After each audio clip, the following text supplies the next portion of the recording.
بسم اللہ الرحمن الرحیم۔ محترم سامعین، آج میں آپ کے سامنے رزق کے بارے میں بڑا اہم وظیفہ بتاؤں گا۔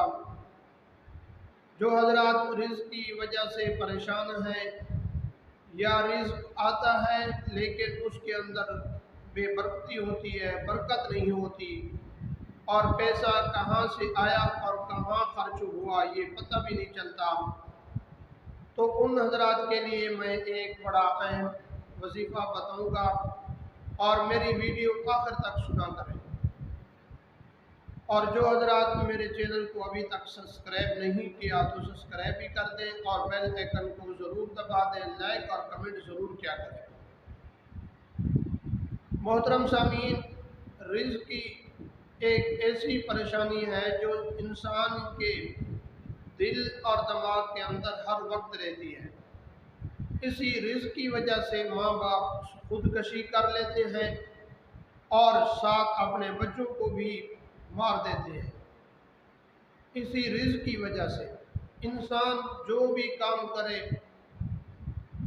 اور جتنا بھی کمائے، اگر رزق نہ ہو تو اس کی پریشانی گھر کے اندر بہت زیادہ رہتی ہے۔ اگر گھر کے اندر کچھ بھی نہیں ہے لیکن کھانے اور پہننے کے لیے کچھ ہے تو پھر بھی گزارا چل جاتا ہے۔ تو اسی رزق کے حوالے سے میں آپ کو وظیفہ بتاؤں گا، آپ درود شریف پڑھ لیں، اس کے بعد میں آپ کو بتا دیتا ہوں۔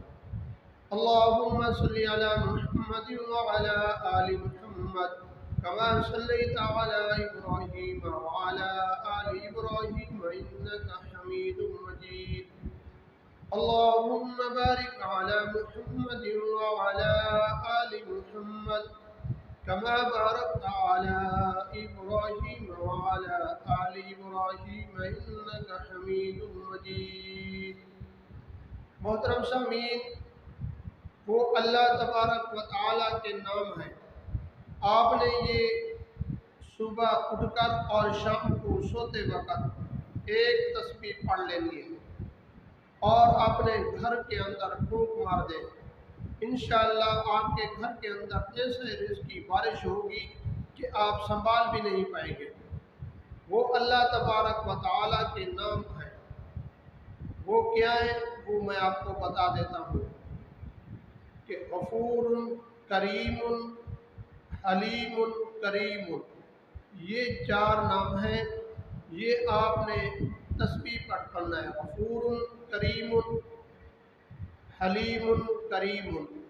یہ پڑھ کر ایک تسبیح کا دانہ اور پھر دوسری مرتبہ ایسے آپ نے 100 مرتبہ پڑھ لینا ہے اور گھر کے اندر پھونک مار دیں۔ انشاءاللہ اللہ تبارک و تعالیٰ آپ کی رزق کی تنگی ختم فرما دیں گے، اور اس وظیفے کی اجازت ہے۔ اللہ تبارک و تعالیٰ ہم سب کی رزق کے اندر برکت عطا فرمائے۔ وآخر دعوانا